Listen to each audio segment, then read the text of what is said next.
Bueno, pues ya estamos grabando. Muy buenas tardes. Estamos grabando a día 24 de junio. Son las 16:47 exactamente ahora mismo. Ya sabéis que siempre me gusta decir el día y la hora, por si acaso nos suicidan o nos secuestran. Más bromas, aparte de bromas, hoy tengo a María, a la cual voy yo a acompañar, se supone. ¿Ahora? Que nos trae al canal La Polilla de Darwin. Tiene canal de YouTube, página de Instagram.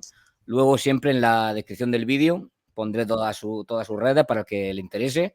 Que le eche un ojo. Yo le he estado echando un ojo y la verdad que tiene contenido bastante interesante. Él es biólogo, si no me equivoco, y bueno, también es abstencionario. Exactamente. Y pues también se encarga un poco también de hablar del comportamiento humano, antropología y demás, ¿no? Así Sí, que muy buenas tardes, tío. pues muy buenas tardes. Muchas gracias por esto y nada, lo has dicho muy bien. Sí, estudié biología y después un máster en antropología, lo cual pues me permite entender pues un poco más, o al menos me dan unas herramientas que después voy desarrollando para entender cómo los instintos afectan a nuestras decisiones a día a día, ¿no? Igual la sociedad, y también de ahí también intento dar la perspectiva a nivel político, ¿no? Como seres vivos, animales que somos, también necesitamos, y en el caso del Homo sapiens, que es un animal político, necesitamos de la política y hay alguna forma de entenderlo, es esta, ¿no? Si hay alguna forma. Pues muchas gracias. Vale. No sé qué está pasando, ¿eh? Esto Sí, es ha entrado como 2 veces. Sí. Vale, espérate, me pongo. Ahí está, vale, perfecto. Sí, yo creo que es interesante. Quería hacerte la primera pregunta yo, ya dejamos a María. Al final la biología no deja de estudiar también los animales y nosotros por ende también lo somos, ¿no? ¿Crees que sería bueno aprender de biología para entender el comportamiento humano? Sí, por supuesto. O sea, lo que suele pasar muchas veces, y es una crítica que me intentan hacer porque no tiene fundamento, es esta de la biología se encarga de estudiar los animales. Claro, como si nosotros no fuéramos un animal. Y de hecho hay ramas específicas que se encargan de estudiar la conducta y la conducta humana también, claro.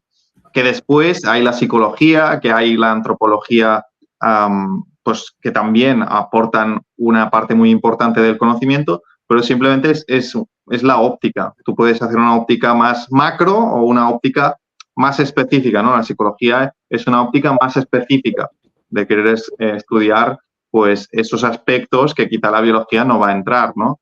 Pero la biología es estrictamente necesaria y además es una visión más macro de todo eso. Sí, eso hace poco lo vi que tú lo explicabas y explicabas que estudiaste biología porque te interesa conocer el comportamiento de las personas, ¿no? Y eso te ayuda a entender el por qué tenemos o hacemos según qué tipo de cosas en según qué momentos, ¿no?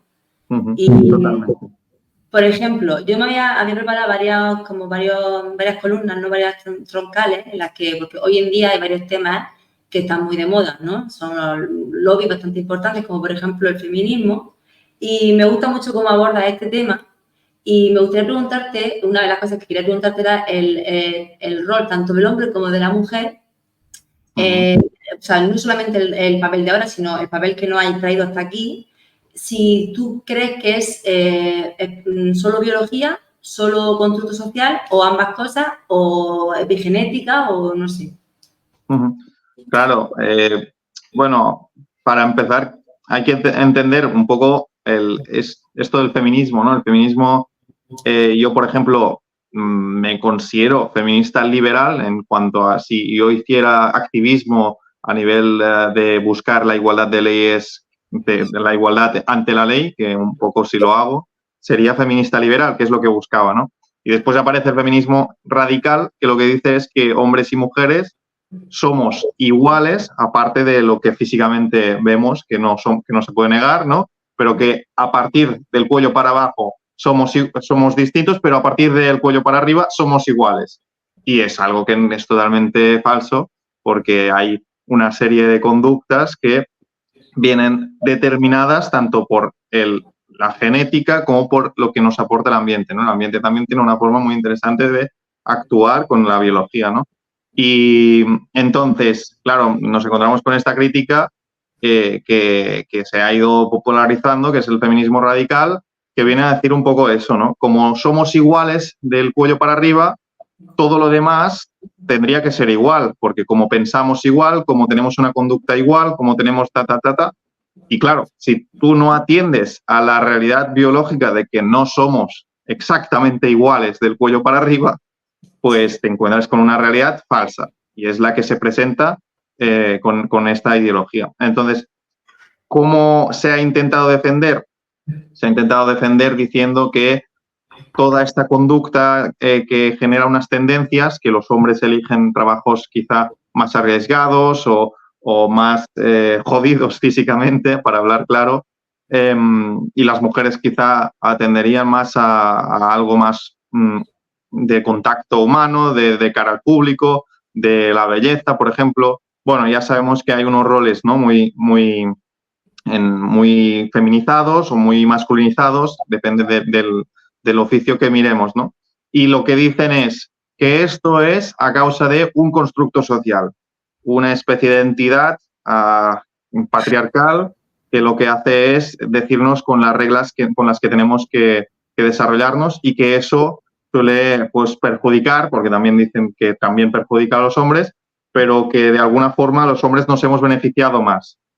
Y claro, eso es como querer desconectar lo que es la sociedad de lo que la biología nos manda, ¿no? Entonces nosotros, cuando estudiamos a las hormigas, no decimos, no, esta sociedad de hormigas tiene un constructo social que hace que no estén de alguna forma jugando con leyes igualitarias o no estén, y por lo tanto su biología es algo por separado porque la sociedad de las hormigas es separada de la biología. No lo decimos, porque como lo vemos seres inferiores, como lo vemos muy alejado de nosotros, sin embargo las hormigas han demostrado tener una complejidad social altísima.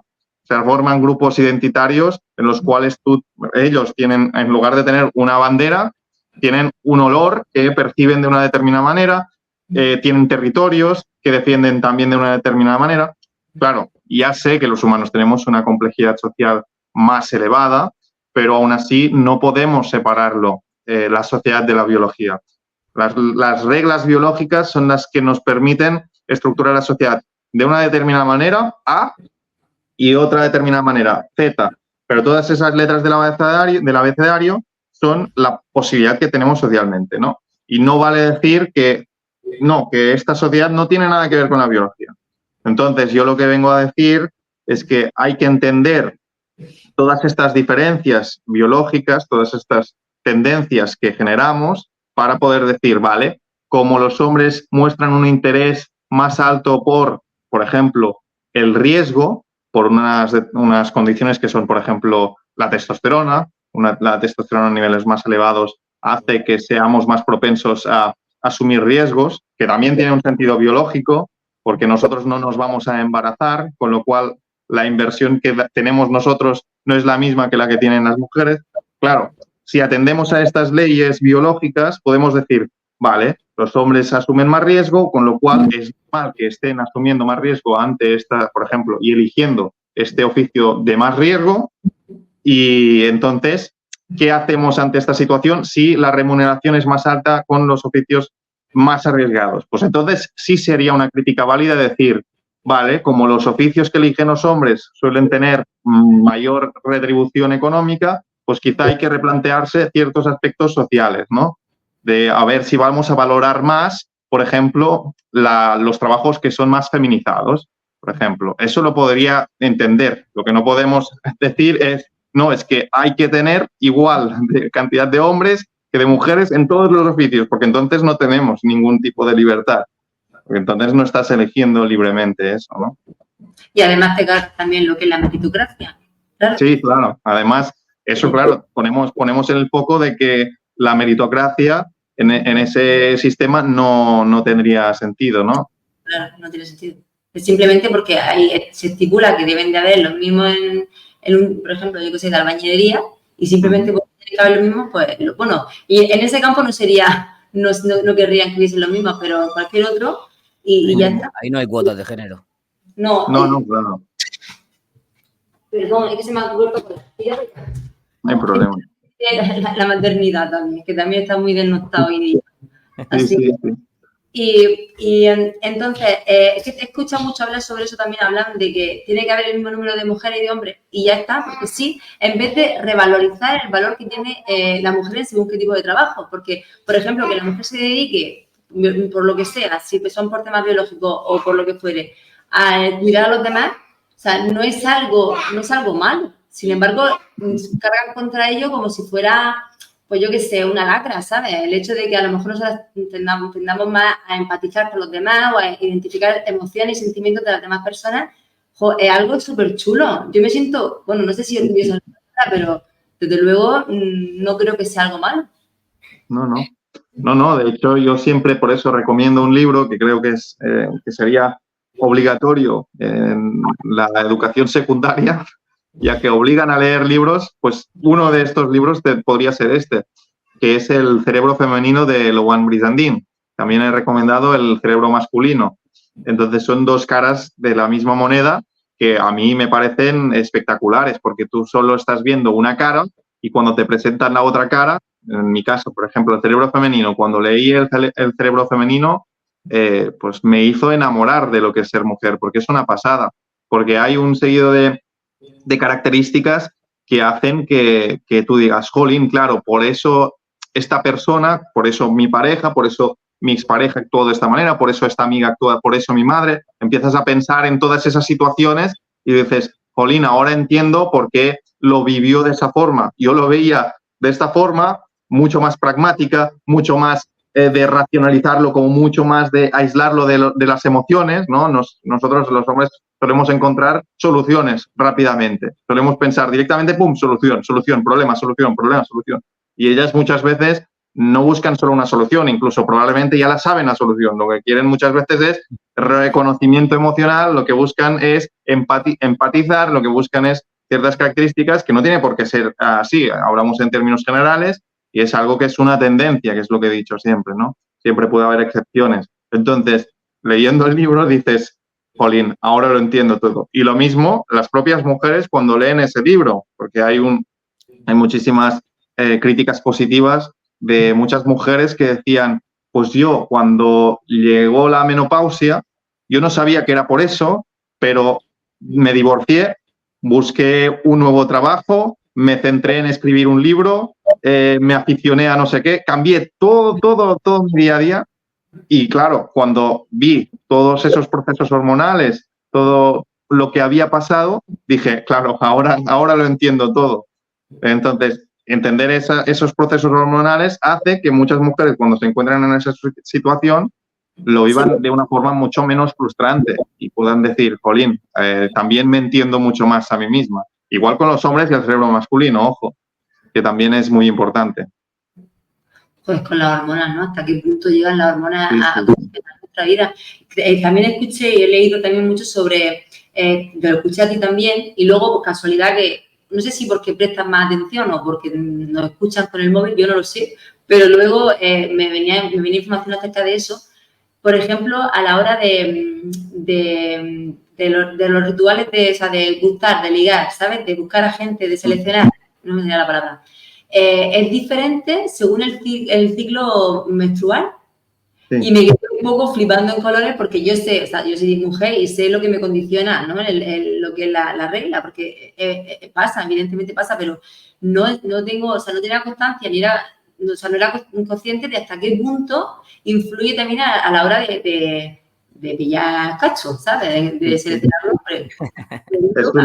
Es una barbaridad. Claro, es que hay muchas mujeres que, bueno, muchas personas en general, o sea, los hombres también tenemos ciertos ciclos hormonales, pero claro, el nivel de estabilidad que tiene un hombre a nivel hormonal es mucho mayor que el que tiene una mujer. El hombre, pues, a lo largo de su vida, pues, le va bajando la testosterona. Por ejemplo, si es padre, le baja la testosterona, lo cual hace que se centre más en en su pareja y en la progenie, en los hijos, a medida que se va haciendo mayor. Dime. Una cosa, es que esto me interesa. Cuando un hombre es padre, ¿le baja la testosterona? Cuando un hombre es padre, le baja la testosterona, sí. ¿Pero de manera temporal o se queda como una constante? Se le baja de forma temporal y después, al cabo del tiempo, vuelve a sus niveles normales para su edad. Lo que pasa es que a medida que avanza la edad, va bajando, ¿no? Pero sí, le baja temporalmente y eso es básicamente para fomentar esa crianza compartida, ¿no? Entre hombre y mujer cuando tienen un hijo. Entonces, lo que hace la testosterona muchas veces es que tú estés centrado tanto en otras posibles parejas, por ejemplo, ¿no? Estás incentiva mucho el pensamiento del sexo, por ejemplo, y también hace que tú, por ejemplo, te obsesiones mucho más con el trabajo, arriesgues mucho más. Entonces, la paternidad, ¿qué requiere? Requiere que no arriesgues porque en ese momento no te la puedes jugar. Imagínate en un contexto cazador-recolector, es mejor que tú no arriesgues tanto. Entonces, se reduce la testosterona, funciona. Las sociedades en las que los hombres han reducido la testosterona en ese momento han funcionado mejor que las que no lo han hecho. Entonces, y eso hace que además, sumado a un aumento de la oxitocina, porque tú tienes una pareja, tienes cierto contacto y además si tienes un bebé, incrementa la oxitocina una barbaridad cuando tocas al bebé, cuando tú lo ves, hace que se fortalezca muchísimo el vínculo y, en cambio, el bajar la testosterona también hace que otras hormonas tengan un papel más protagonista, ¿no? Que aún así tienen la testosterona más alta que las mujeres, porque la diferencia es muy grande, ¿no? Pero igual con las mujeres con la etapa esta de la menopausia, por ejemplo.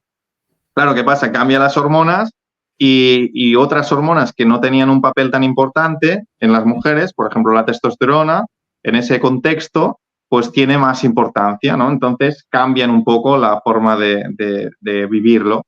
Y eso con todas las fases hormonales que has dicho a nivel de la menstruación.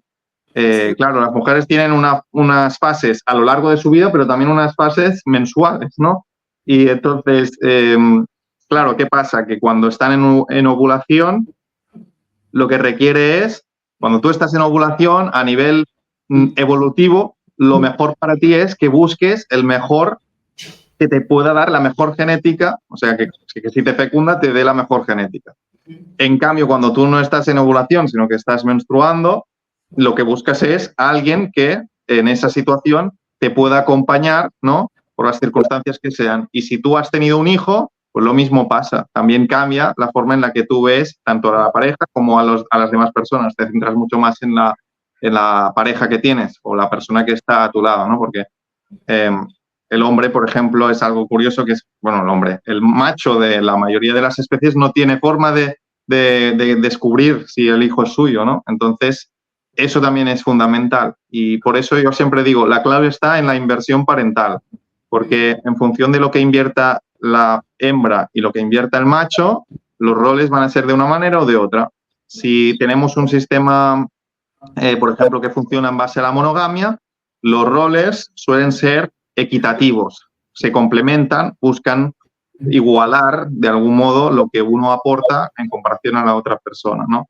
Entonces, si la mujer invierte muchísimo fisiológicamente, porque invierte un óvulo que tiene, no me acuerdo ahora, creo que es el 99% de la inversión en comparación al espermatozoide, creo que es menos de un 1%. O sea, ya partiendo de esta base, imagínate la inversión que tiene uno y la inversión que tiene el otro. El hombre está haciendo espermatozoides cada día. La mujer los tiene a lo largo de la vida, puede tener una cantidad por sus ciclos que tiene, ¿no? Después, la mujer se embaraza, vale. Entonces, cuando se ha embarazado, todo el proceso ese fisiológico es de una gran inversión. El hombre en ese momento, como mucho, estará invirtiendo en el cuidado de la relación y de la pareja. No puede invertir mucho más. Entonces, la mujer tiene que parir, ¿vale? Nace el hijo, todo el proceso de lactancia, además de que el parto requiere mucha energía. Entonces, todos estos procesos, la mujer ha invertido muchísimo, el hombre ha invertido poquísimo. ¿Cómo puede compensar eso un macho de una especie que tiene un sistema en base a la monogamia? ¿Y cómo puede compensarlo para que realmente sea un sistema monogámico, ¿no? Porque si no ya podría entrar otras reglas, ¿no? Pues la forma que tiene de compensarlo en muchas ocasiones es ofrecer recursos, ofrecer seguridad, ofrecer protección, tanto en algunas ocasiones tanto a su pareja como a la progenie. Entonces, claro, por eso la forma en la que actuamos a día de hoy sigue estando condicionada por toda esta biología, porque no hemos girado los roles, porque básicamente no nos embarazamos los hombres. Y aunque el sistema ha cambiado totalmente, aunque ahora hombre y mujer pueden trabajar y por lo tanto el hombre no tendría que ofrecer recursos y todo eso, la selección sexual sigue existiendo, la inversión parental sigue existiendo. Entonces hay que entender todo eso. Y por eso también todo el tema de los celos, ¿no? De los celos, claro. Sin llevarlo a un extremo, pero sí que es cierto que, hombre, cuando tú te quedas embarazada, en tu cuerpo cambia radicalmente, después todas las cosas que asimilas y que asumes y toda la responsabilidad que conlleva, tu vida cambia completamente, necesitas también saber que el hombre que tienes al lado está por ti, ¿no? Porque si no, yo lo veo por ese, no sé si estoy equivocada, yo lo veo de esa manera. No, es así. De hecho, si mirásemos otras especies nos pasaría exactamente igual. Si tú miras una especie de primates que tienen un sistema monógamo con exclusividad sexual, significa que no hay infidelidad, lo que te encuentras es que los monos, bueno, que estos monos se llaman monos Miriquina, que son extremadamente celosos, muy, muy celosos.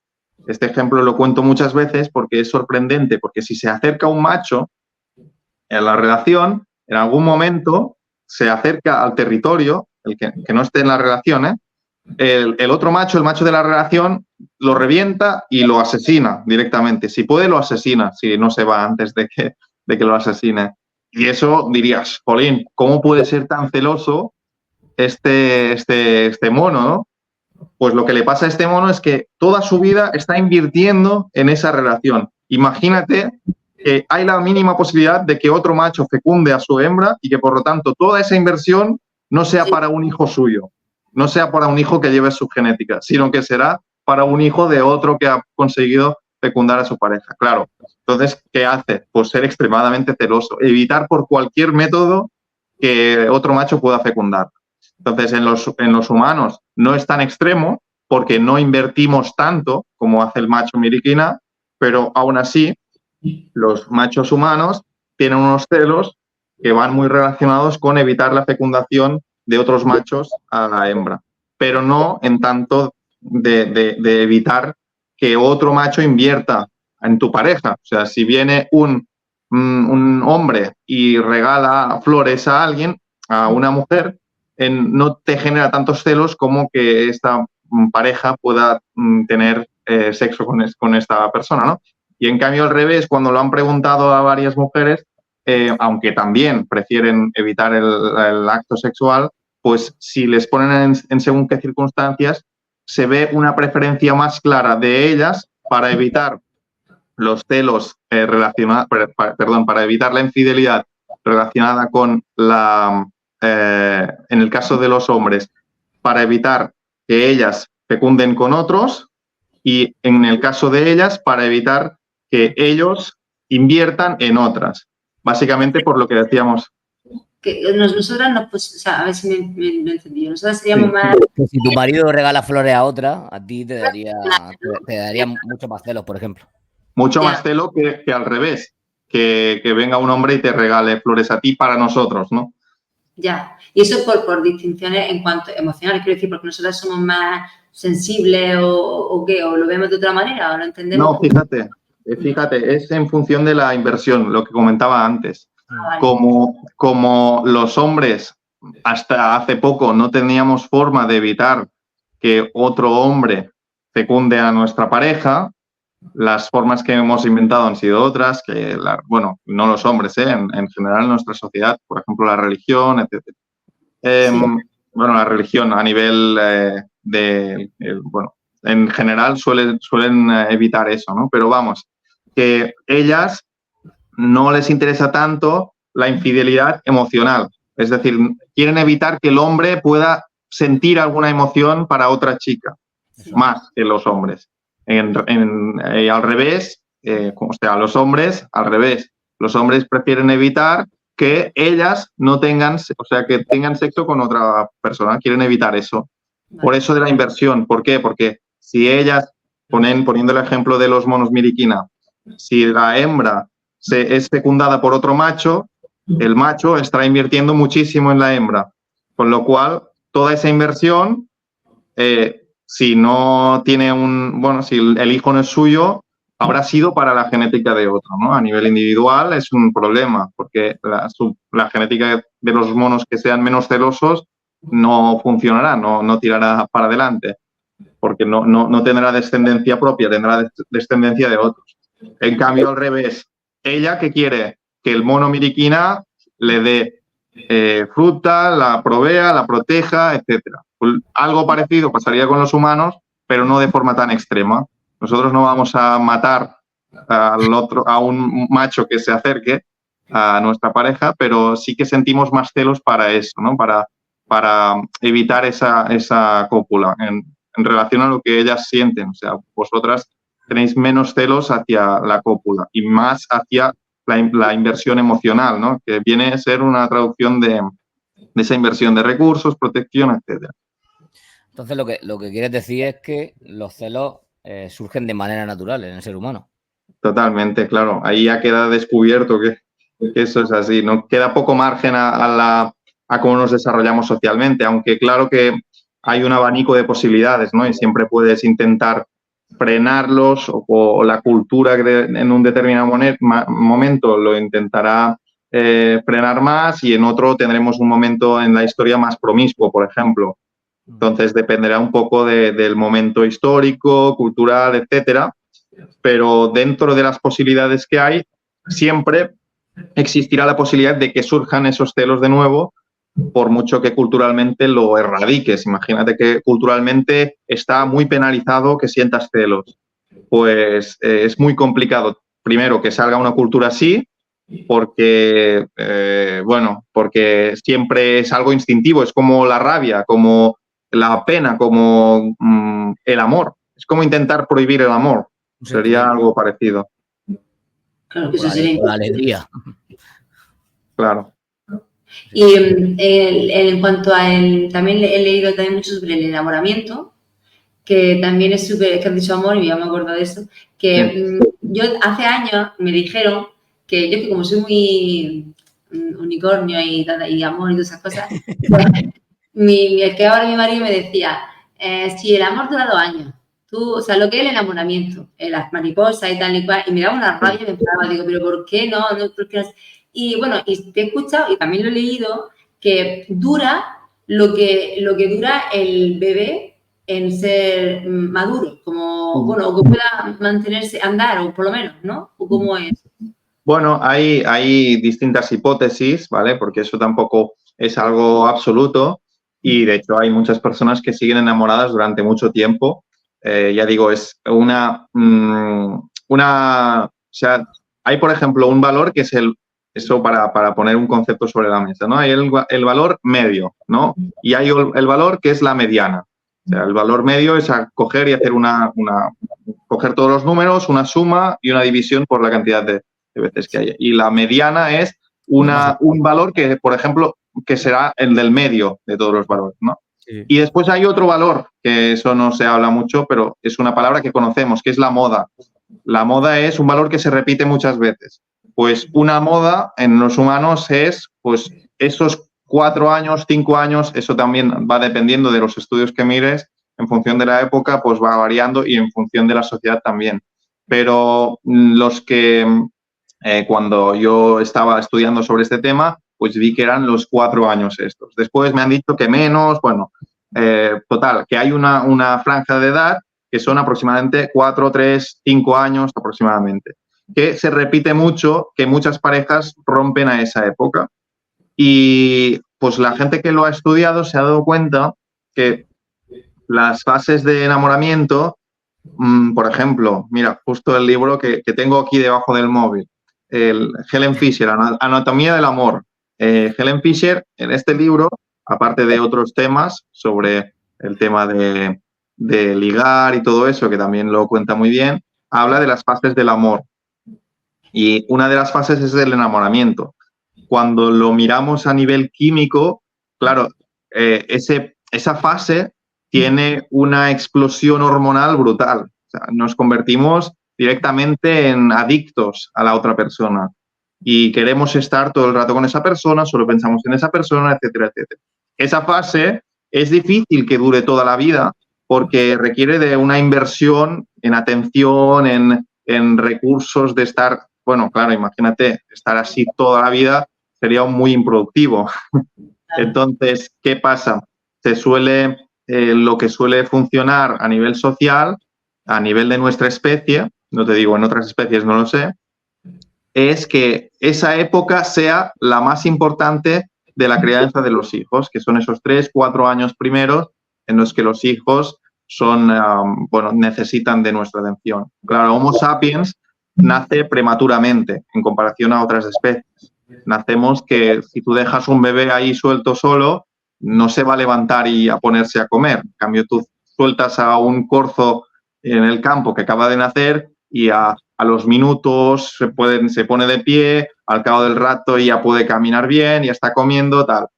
Claro, la inversión que requerirá un corzo es menor que la que requerirá un ser humano. Imagínate un bebé humano, la cantidad de recursos y atención que requiere. Pues otras especies no pasa igual. Pues ¿qué nos pasa a nosotros? Que esa fase de enamoramiento ha sido vital para nuestro desarrollo, para que nuestra sociedad pueda funcionar con hijos prematuros, ¿no? Si no, ya nacerían más desarrollados, ¿no?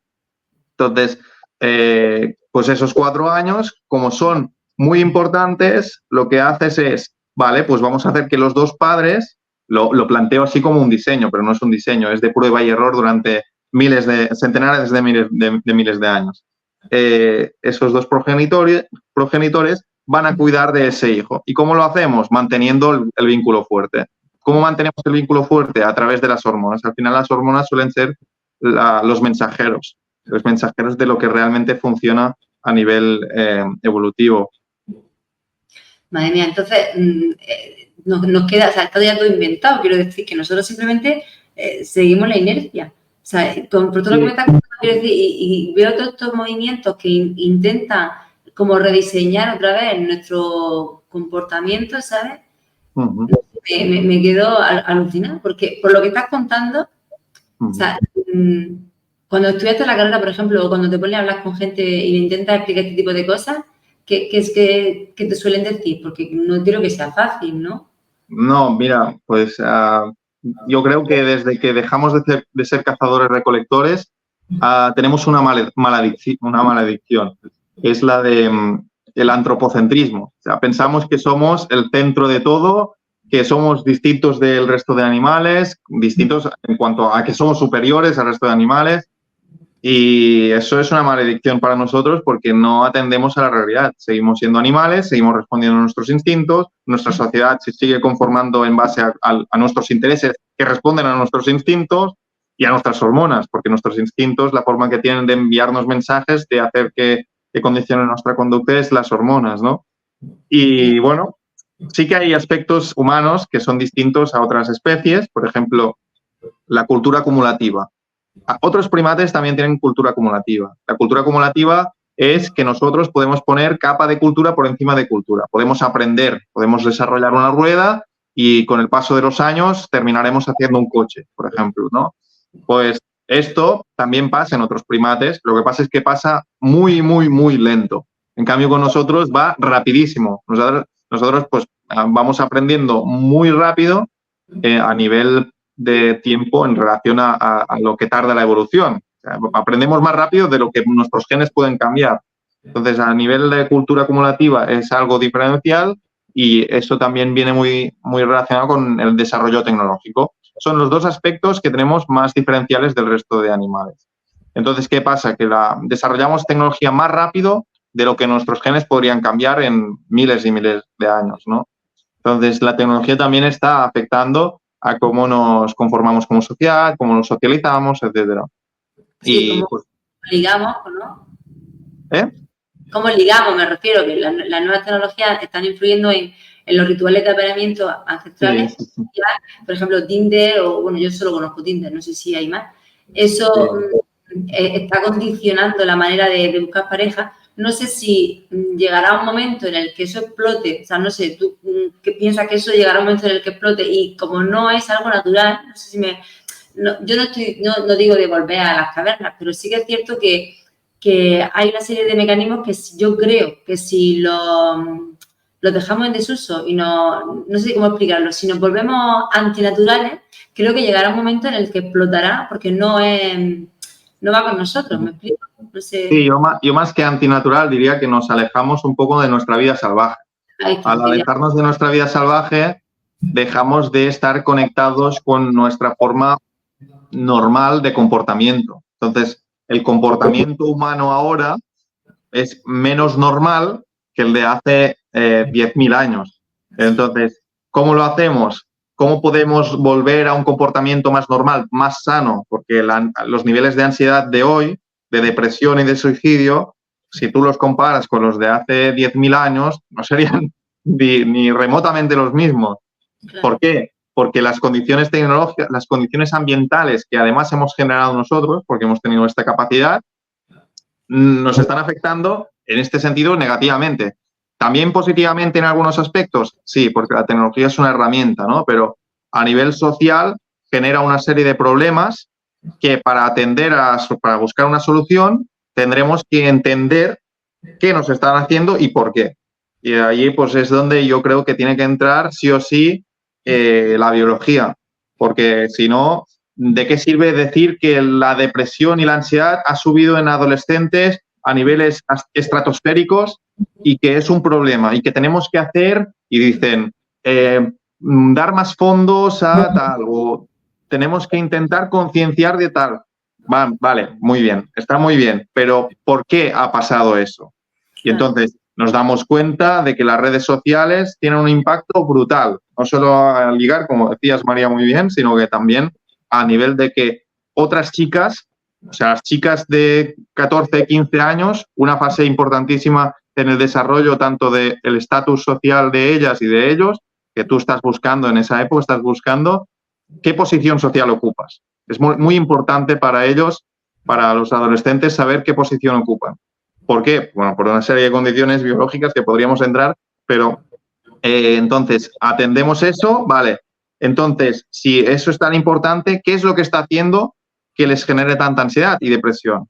Pues un aspecto diferencial es que usan el móvil, con ello pueden conectar con muchísima gente y con lo cual el estatus ahora, la competencia ya no es solo con 50 personas que puedes conocer a tu alrededor, con 50 conocidos y de los cuales 20 serán jóvenes. Imagínate la competencia, en lugar de ser 20, ahora son millones de personas en Internet compartiendo fotos, historias y estatus social por Internet, por las redes sociales, por Instagram y por TikTok y por todo eso.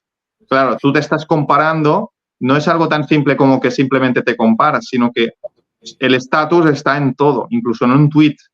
Tú cuando haces un tweet, si recibes más likes, te sientes en una jerarquía, en un estatus más alto. Si recibes menos, pues dices, algo no estoy haciendo bien, quizá no soy tan bueno para eso, tal. Entonces, se exageran mucho las estrategias de competencia.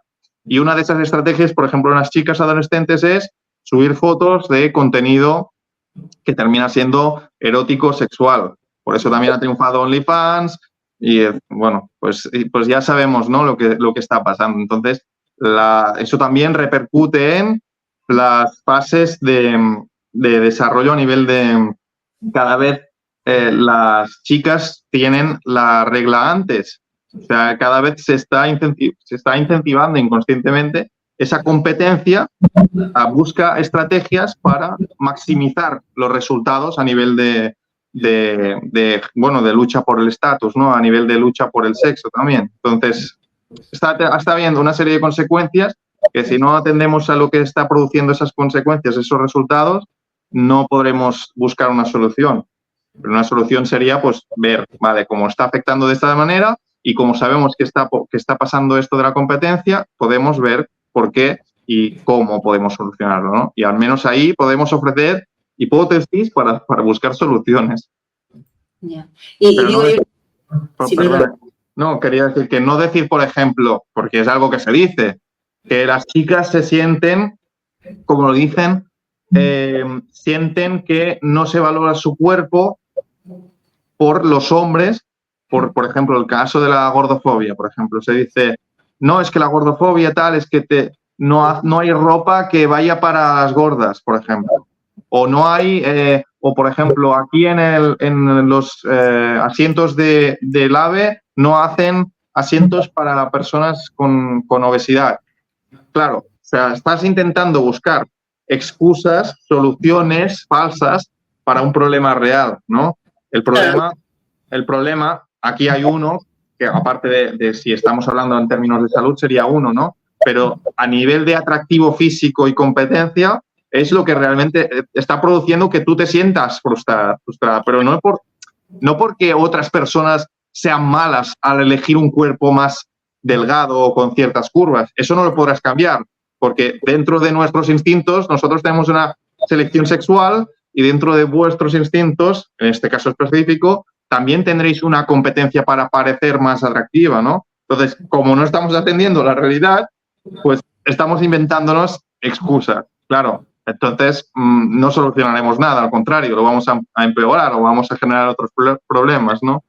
Sí, a generar más problemas. Y esto, si aquí, bueno, tú sabes mucho y demás, pero si cosas de las que estás diciendo tú, yo las veo, que no soy una persona ilustrada ni leída ni nada de eso, la gente que está arriba, o sea, me refiero a los que están gobernando, también lo verán y lo sabrán. Entonces, ¿esto surge de manera espontánea o hay un interés porque esto sea así? ¿Sabes? Porque yo ya he llegado a un momento que no sé, o que son tontos, malos o las dos cosas.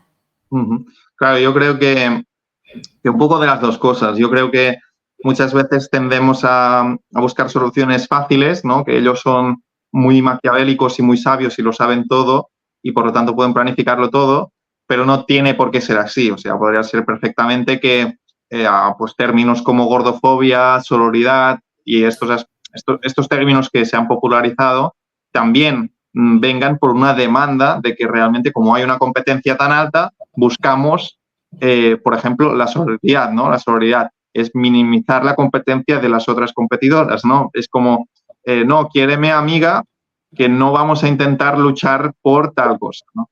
Por ejemplo, entonces, estos términos, por ejemplo, pueden surgir. El tema de, por ejemplo, la gordofobia, el buscar excusas y tal, pueden surgir. Lo que pasa es que yo creo que políticamente se sabe, al menos en parte, que esto se produce y se sabe que es positivo, con lo cual, pues vamos a incentivarlo más. Vamos a intentar, porque esta estrategia nos funciona muy bien, vamos a intentar usar más esta estrategia. Entonces, en función de lo que les funciona mejor, yo creo que hacen un poco prueba y error.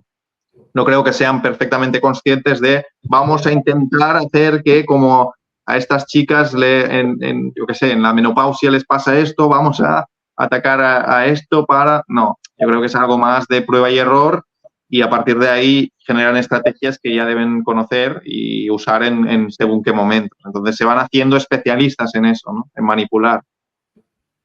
O sea que no hay un cónclave de personas que se reúnen en una habitación negra y van creando un plan, sino que no solamente con la gordofobia, sino con mucha serie de problemas, o sea, de cosas, de tópicos que utilizan, ¿no?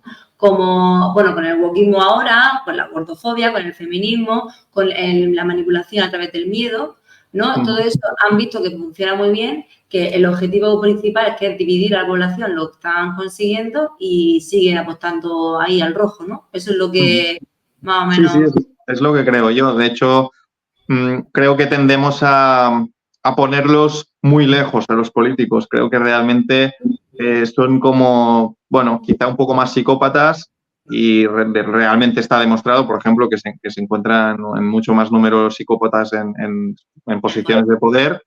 Pero yo creo que tendríamos que imaginarlo más como, por ejemplo, imaginaos ahora que esto es una reunión para definir una estrategia política de un partido político, como podría ser Sumar o Vox o cualquier partido político. En lugar de estar hablando de esto, estuviéramos hablando de qué estrategia podemos seguir y alguno de vosotros fuera experto en marketing y otro sería el que hablaría y estaríamos aquí definiendo las estrategias y veríamos cuáles nos han funcionado y al final no pueden ser todos expertos en, yo qué sé, en la biología de las personas, en problemas en depresión, en tal. Sí que buscarán atenderse por expertos, ¿no? Pero fijaos, imagínate en la pandemia lo que pasó, ¿no?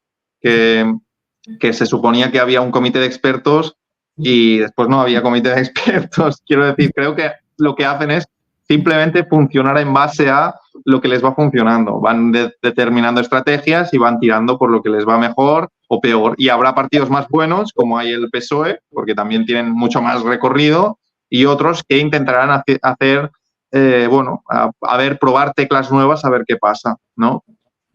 Ya, han seguido la corriente, ¿no? Sí, yo creo que sí. Madre mía. Bueno, hago yo una pregunta. Sí. Que al final pasa el tiempo enseguida, ¿eh? Sí, 45 minutos. Sí, pasa enseguida. En cuanto al sistema de relaciones, poligamia, monogamia y demás, ¿cuál crees que es más beneficioso para la pareja y también a la hora de tener descendencia para esos hijos? ¿Crees que hay algún modelo que sería más beneficioso?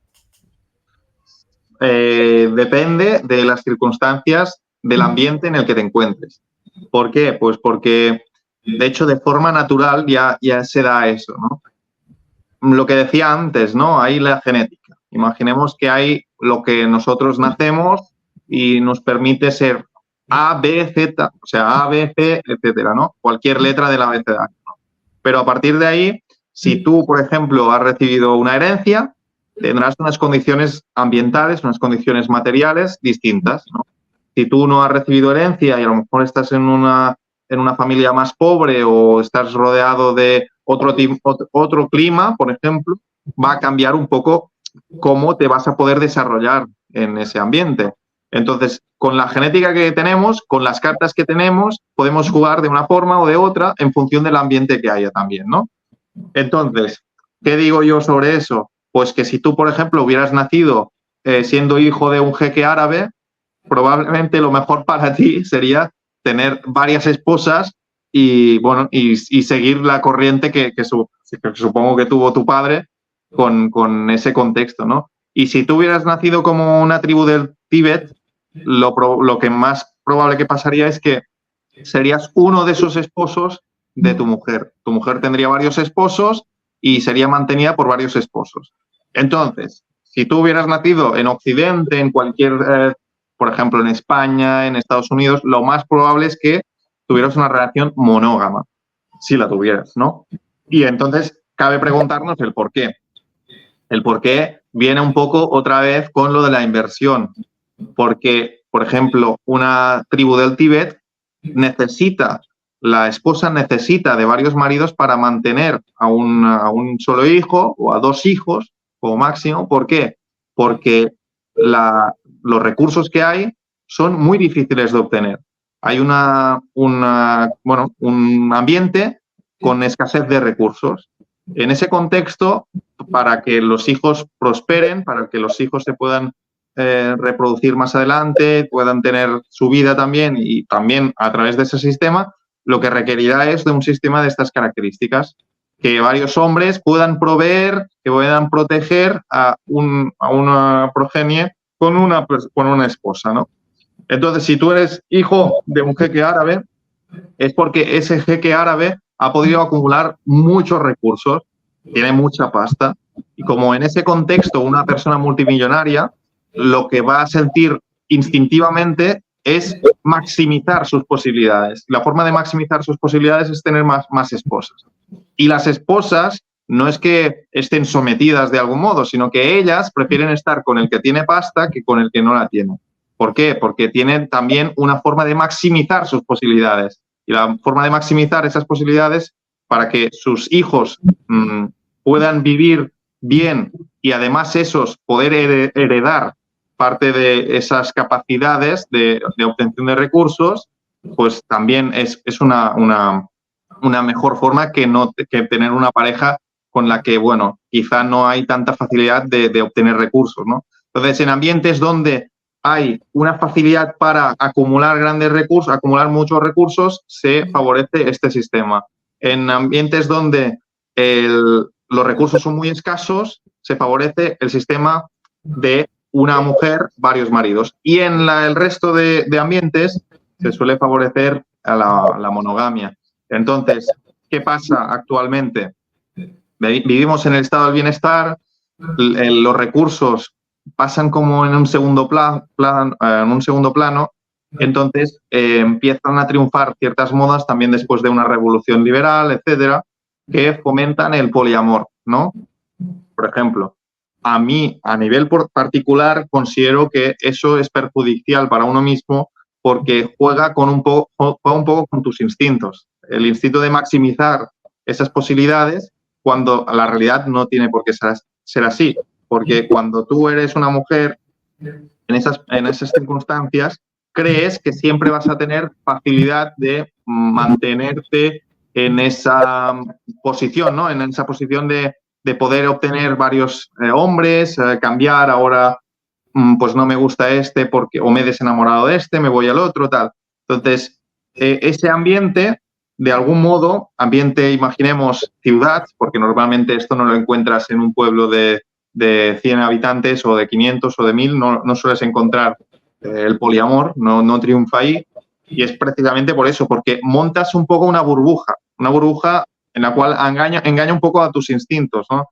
Esos instintos de que tú como mujer te encontrarías en una situación en la cual quizá los recursos pasan a segundo plano y por lo tanto dirías, vale, pues voy a maximizar mis posibilidades. Y la forma de maximizar mis posibilidades es pues intentar buscar pues varios cuidadores para que mantengan esa progenie o intentar buscar la mejor genética en otros hombres, ¿no?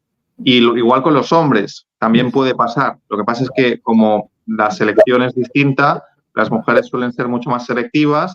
Ahí, en un ambiente de ciudad, ellas pueden tener muchas más posibilidades que ellos y ellos también tendrán una parte muy pequeña de ellos tendrán muchas posibilidades, pero el resto no tendrán tantas posibilidades, ¿no? Porque hay una dirección en la selección sexual. Ellas suelen elegir un porcentaje muy pequeño de hombres, ¿no? Entonces, para resumirlo de algún modo, el poliamor funcionará por un tiempo, pero cuando tú te vayas de la ciudad, cuando tú quieras formar una familia, como las condiciones tú no eres, por ejemplo, como hombre, tú no eres un jeque árabe y como mujer tú no estás en una situación de escasez de recursos, con lo cual esos hombres no tienen ningún incentivo para mantener una progenie que no es suya, y pongo entre comillas. Entonces, las condiciones ambientales, como no son las que favorecen a un sistema u otro que no sea la monogamia, nos encontraremos que viviremos en la burbujita de Barcelona durante un tiempo, pero cuando tú tengas 30, 35 años, dirás, vale, ¿y ahora qué? ¿Quiero seguir viviendo esta vida en Barcelona de cambiar de flor en flor o quiero plantearme otro sistema de relación? Y cuando llegue ese instinto de decir, pues ahora yo quiero compañía, quiero más estabilidad, quiero centrarme en otras cosas porque los cambios hormonales van a venir, entonces en ese momento dirás, vale, ahora voy a intentar tener una relación monógama, que muchas mujeres creen que podrán hacerlo. ¿Qué pasa? Que muchas veces llega la edad y se está acabando las posibilidades que no tenía. Antes tenías muchísimas posibilidades, estás en tu prime, ¿no? Y ahora ya no estás en tu prime. Ahora ya no eres tan atractiva porque la juventud en las mujeres se selecciona sexualmente por los hombres porque es un indicativo de fertilidad, porque en el caso de Homo sapiens somos fértiles al principio y con el tiempo vamos perdiendo fertilidad, las mujeres sobre todo, los hombres no tanto, pero en cambio en los chimpancés no es así, ¿no? Por ejemplo, los chimpancés suelen preferir chimpancés hembra mayores porque no pierden fertilidad y en cambio ganan en estatus. Como es distinto, mira este pequeño cambio, cómo lo cambia totalmente, ¿no? Entonces los chimpancés machos seleccionan a chimpancés hembra de mayor edad. En cambio nosotros al revés, ¿no? Por la fertilidad. Entonces, se va acabando el tiempo y tú tienes ya 30, 35 años, te vas acercando a los 40 y no tienes pareja, no tienes la posibilidad de tener un hijo en compañía, y habrá muchas madres solteras y habrá muchas futuras no madres que no podrán tener hijos o que no encontrarán pareja para tenerlo. Y habrá muchos hombres frustrados que a lo mejor llegan a ser vírgenes durante mucho tiempo precisamente por estar en un ambiente en el cual la competencia era altísima y ellos no eran especialmente atractivos o no tenían esas capacidades para destacar sobre el resto de hombres, ¿no? Entonces se empieza a generar pues movimientos incels, se empiezan a generar movimientos de mujeres frustradas, ideológicamente muy fácil de manipular. Entonces genera una serie de problemas que otra vez volvemos a lo mismo, que si no entendemos de dónde nacen, pues no podemos buscar una solución. Claro, entonces yo lo que recomendaría es que te adecues un poco, entendiendo esto, te adecues un poco a lo que te va a poder funcionar más a largo plazo. Porque a corto plazo nos pueden funcionar cosas que después no vayan a funcionar, ¿no? Entonces hay que pensar un poco más allá. Y yo creo que, bueno, cada uno haga lo que quiera, pero al menos si tú tomas otra decisión, que sepas lo que te puede pasar en el futuro, ¿no? Al menos ser conscientes de ello. Madre mía, interesante. Si quieres hacer la última pregunta, porque a mí me quedan 2-3 minutos para... Yo es que de lo que has dicho haría un montón de preguntas, pero si no sé, no vais. A mí también, yo tengo, además he apuntado 2 o 3. El tema es que nos lleva muchísimo. Otro día, si queréis, podríamos hacerlo. Es que hace poco hicimos aquí uno sobre monogamia y poligamia y bueno, estaría súper interesante porque al final es un componente cultural, porque tú puedes estar en Nueva York y ser también sin tener muchísimo dinero, pero como no tienes ese componente cultural, no tienes esa manera de relacionarte con que sí tienes jeque árabe. ¿Me entiendes lo que quiero decir? Claro. Y un millonario también. No es lo mismo ser Brad Pitt, que eres atractivo y además eres millonario, que ser un tío guapo, pero no eres millonario, o al revés, ¿no? Ser millonario y no ser guapo, pues también pierdes cierto valor. Lo que pasa es que la selección en las mujeres, además del atractivo físico, también valora otros aspectos, que es la capacidad de obtención de recursos, todas esas capacidades relacionadas con ello, ser empático, ser capaz de hacer amistad, de mantener vínculos fuertes con otros hombres, de ser fuerte, de decir que no, factores que se han relacionado mucho con la masculinidad, ¿no? Por eso yo digo que la masculinidad no es mala, es necesaria, y la feminidad también. La feminidad son aspectos más emocionales, que son complementarios completamente con la masculinidad. Entonces, creo que no tiene por qué ser malo reconocer lo bueno y lo malo de cada uno y atender a estas realidades biológicas que no podemos decir, no, es que somos iguales, ¡pum! Me doy una hostia contra la pared porque no me estoy enterando de nada. Yeah. Pues bueno, yo creo que ha estado bastante interesante. Muchísimas gracias, me ha encantado. No, gracias a vosotros. Un montón de cosas para hablar, pero vamos, ojalá podamos repetir otro día. Sí, por supuesto. Pasaremos la tertulia que tuvimos aquí sobre monogamia y poligamia. Vale. A ver yo creo que te va a interesar. Vale. Y bueno, claro. te emplazo si quieres después de verano, echamos alguna charlilla porque la verdad que se quedan bastantes preguntas. Vale, genial. Vale, si me queréis pasar el link o lo que sea, lo podré compartir, la charla que hemos tenido y nada, pues repetimos. Sí, por supuesto, repetimos cuando queráis. Pues, claro que sí. Qué guay, me ha encantado. Gracias. Pues me alegro. Muchas gracias por hacer feliz a María. Gracias a vosotros. Yo también estoy feliz, ¿eh? Me gusta hablar, así que... Bueno, pues un abrazo y estamos en contacto. Muchas gracias, igualmente. Pues venga, chao. Chao.